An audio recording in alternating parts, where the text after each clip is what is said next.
Okay, Tyler, you're on. All right. Hello, and welcome to another episode of Roughing It with Tyler Rinta. Fresh out of jail, last week Thursday, I got released from Racine County Jail after doing 5 months of a 6-month sentence for absconding and running away with the carnival. See, about better than sometime around the middle of last July, I had taken off from it was probation. I absconded from probation, and I just wasn't feeling it, and I didn't feel like turning myself in, so there just happened to be a carnival, and I ran away with it. Got to see the country. It was a wonderful experience. Now, tonight, here is, I had a nonfiction show kind of thought up in my mind, and I was planning on doing it as of last week from the county jail. However, they released me on an ankle bracelet, and what was I going to do? Say no? No way. I wanted to get out of there. 5 months was too long. Anyways, so the nonfiction show that was getting planned and that I was writing in there was going to coincide, obviously, tonight being my birthday, my 33rd birthday. And I was going to do stories about birthdays and different experiences that I'd had over the years. And it was all set to be a real noble project, written and very, dry. Instead, I chose to do something a little different tonight, and I'm just going to talk about birthdays. Different ones that I've had over the years that were memorable for whatever reason. Let's see. As far back as I remember, the first birthday that I actually remember was my fourth birthday.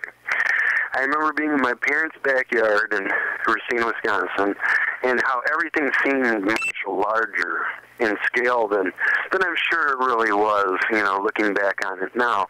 But those are the days when piñatas made you happy, and all you needed was a group of neighborhood kids, and that was it, They would call it a birthday, or get a cake and some presents, and you're good. And I had a lot of good birthdays like that growing up, especially on Neptune Avenue with the Freeman kids and Mikey Crocco down the street, and all the fun that comes with being, a kid. As I got older, we moved out of that area, and for some reason, I always remember my 13th birthday. And I don't know if it was because I got a Diggable Planet CD and REM's Automatic for the People, or what. But for some reason, I remember playing those CDs after the party had wrapped up, and feeling very hip and in touch with the ways of the world. I was also skateboarding then, and I think I got probably some skateboarding related T-shirts or something along those lines. And I started meeting like really cool people because that was the year that I started going to Jerstead for middle school, and I started forming like a core group of friends, like guys like Steve Anton and Quinn Oliver, and we skateboarded, and I thought once again that was very cool. But girls were also starting to play into the picture, and it was just the early 90s, and it was my time to be, a young kid coming up. And within a few years, I remember getting things like my license and other stuff, but I really don't have a memorable birthday again until I turned 21. Now, I had been living in Milwaukee for the better part of a year at this point, and I had met some different friends, and we were doing different illegal activities, which kind of bound us. And they were, fun kid stuff. I mean, some people, for the most part, it was fairly innocent stuff like selling pot and that kind of thing. But that group of friends and I were all Virgos, and it was kind of weird that we rolled like that. I mean, it wasn't like something we sought out, but it just happened that we all had August and September birthdays, so we, there was a whole bunch of birthdays. I remember my birthday that year and turning 21 and going out and partying, because I could finally get into all the clubs, without having to bullshit with the bouncers and the doormen about, my ID. And that was fun, it was a great birthday.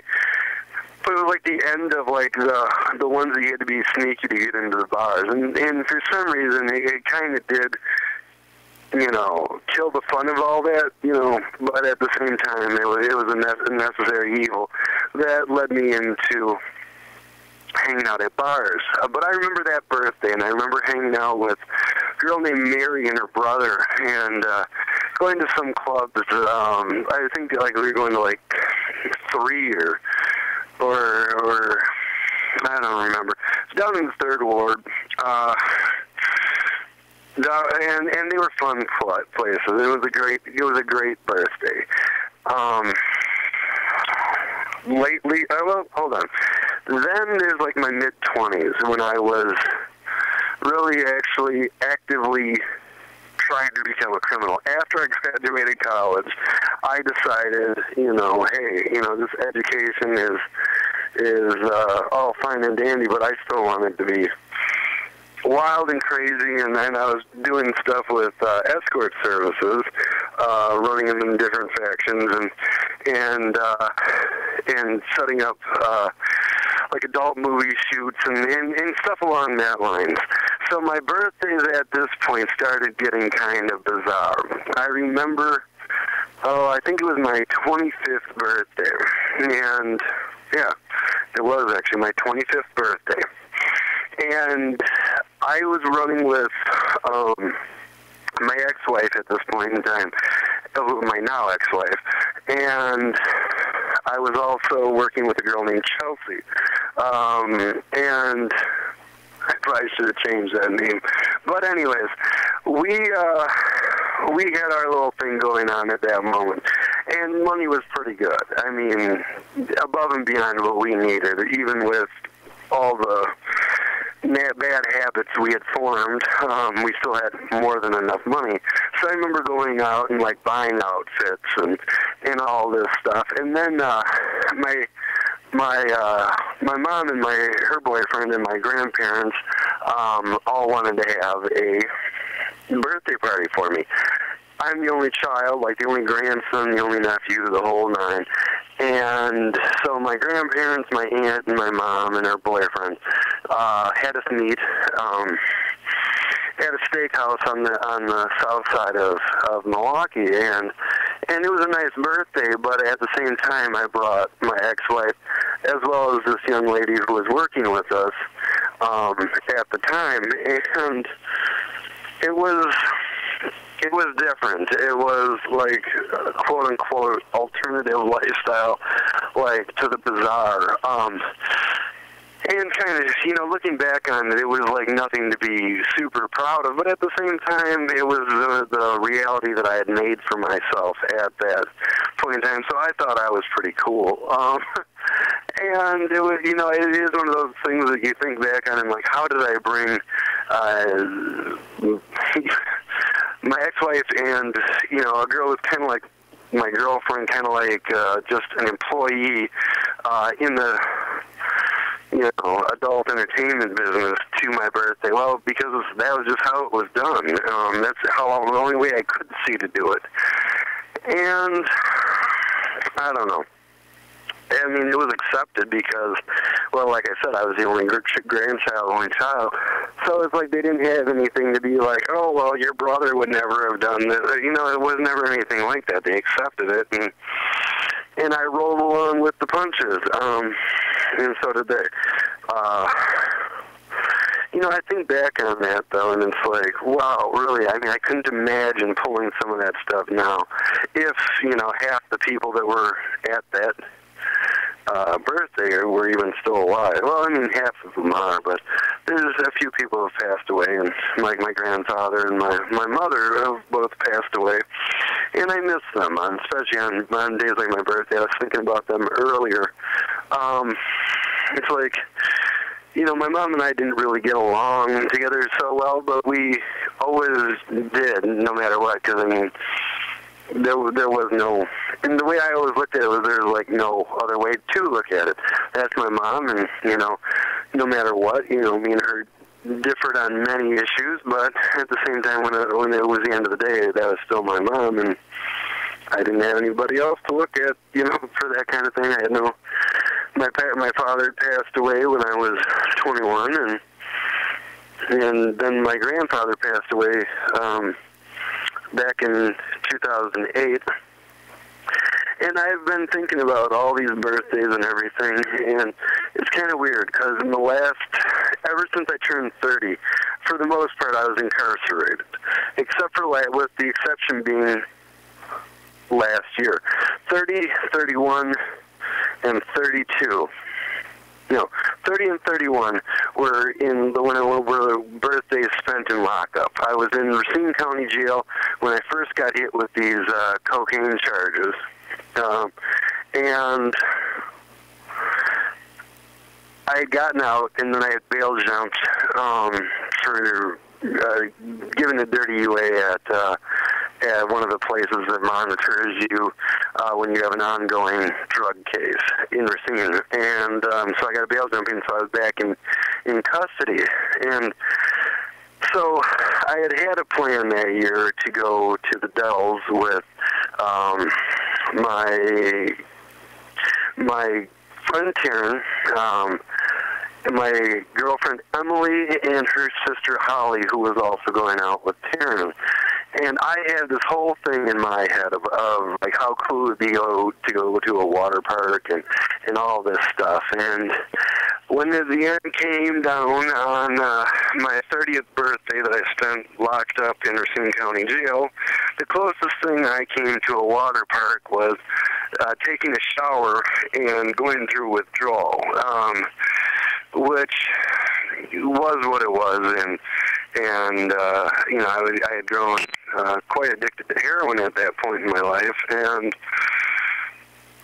well, I was in jail and having to cold turkey it, and you think I would have learned something from that moment, but I really didn't. I just, eventually pulled together $10,000 and posted my next bond and got out. Just went right back to using. And I was supposed to stop back at that place and didn't.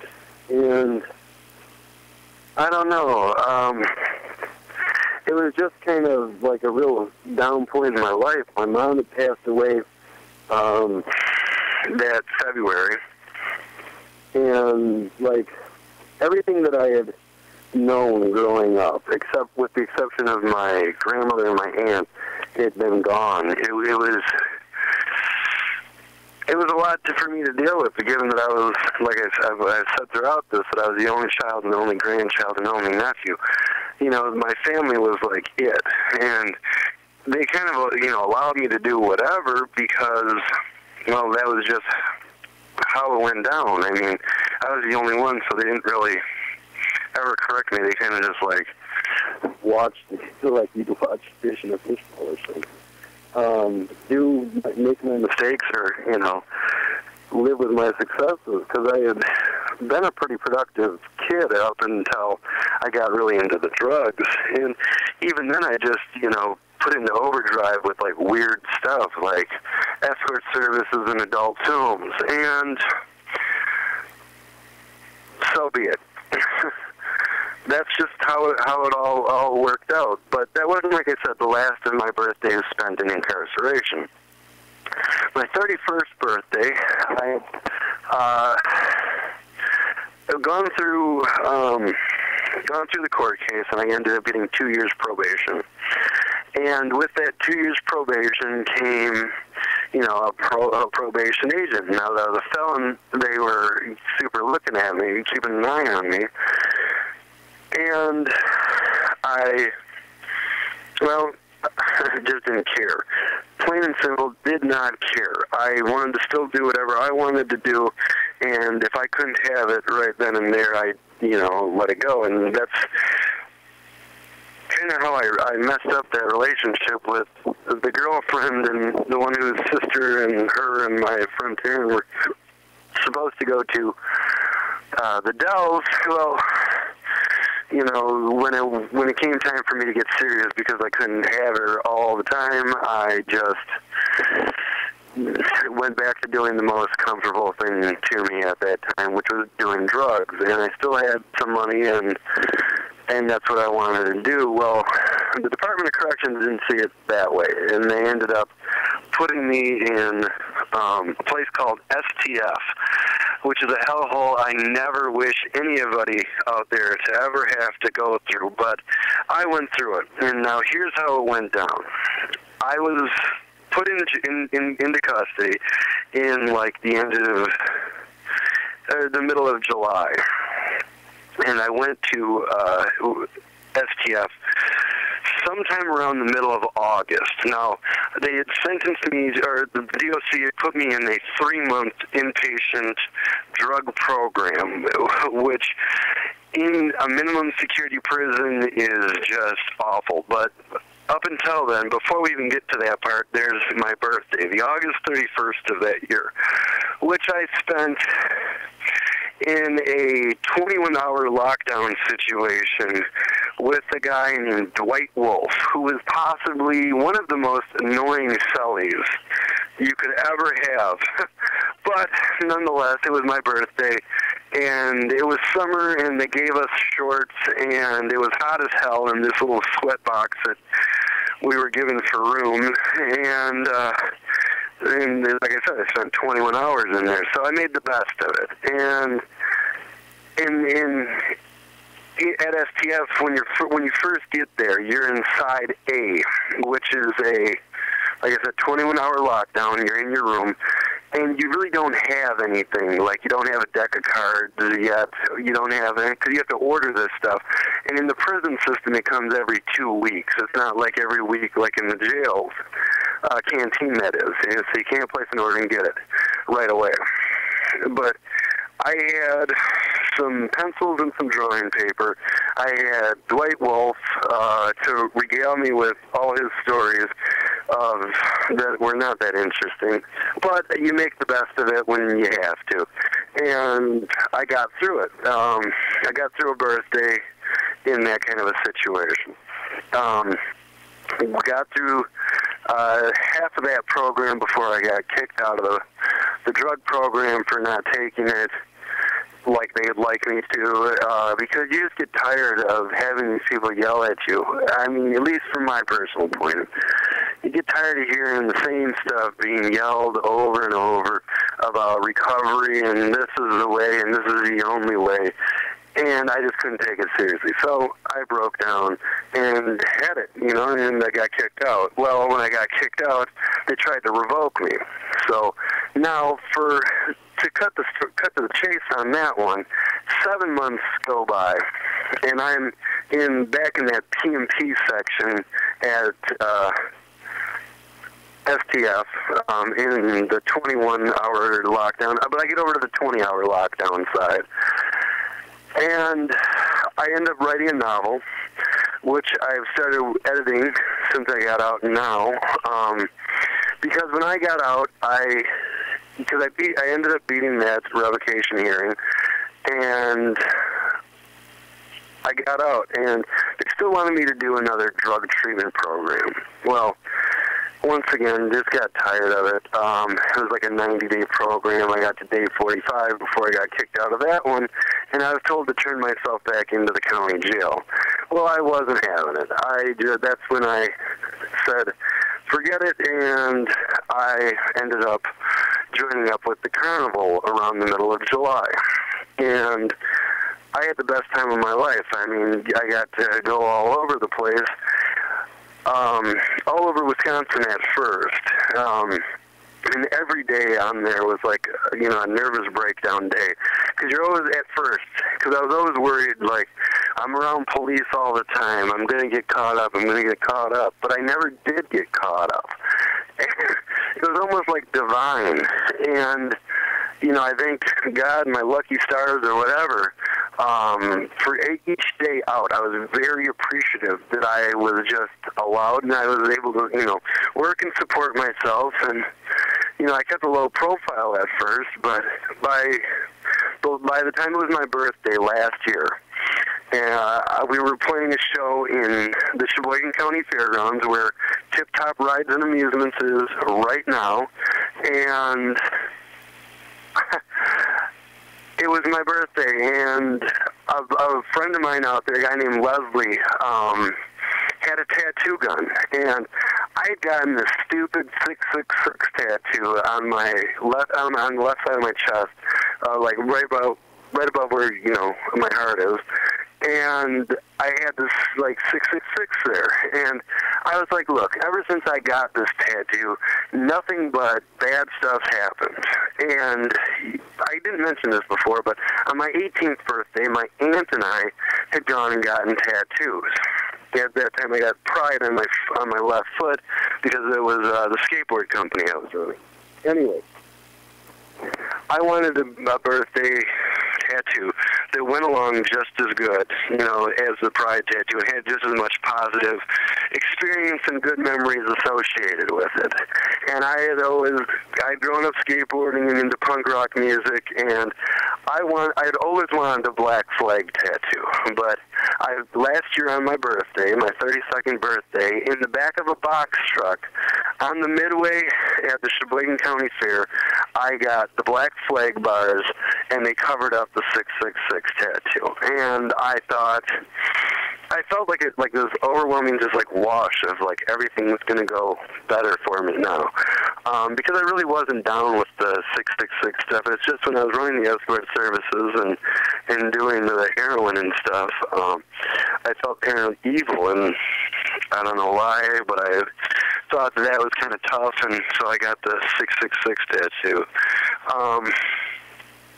Now, I've been locked up. I got back. I mean, we went around the country, went to Texas, Florida, Alabama, Arkansas, all that stuff. Mississippi, played a lot of shows all throughout there. Set up and tore down many Gravitrons and Ferris wheels, and had a great time out there.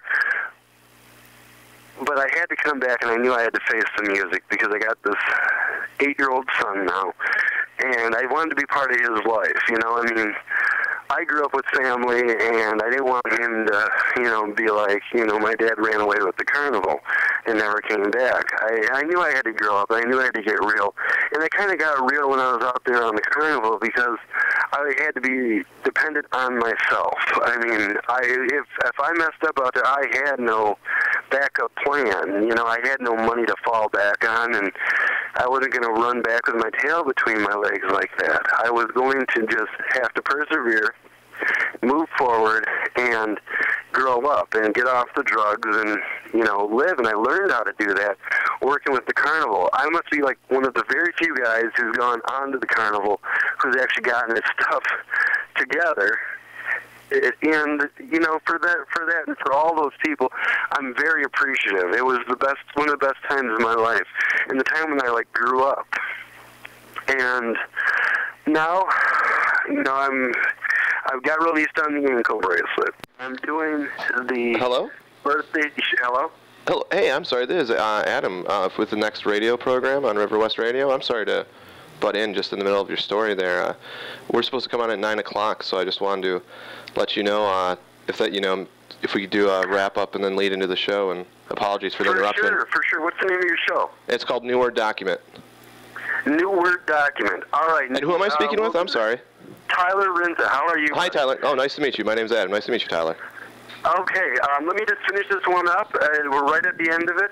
Sounds great. And we will move on to your show. Thank you, Tyler. Document. All right. All right, Adam. All right, take care. Bye. Bye. All right, guys. Now we've got Adam coming on here in a few minutes. I'm going to wrap this one up. Positive experience out there on the carnival. Grateful to be out here now.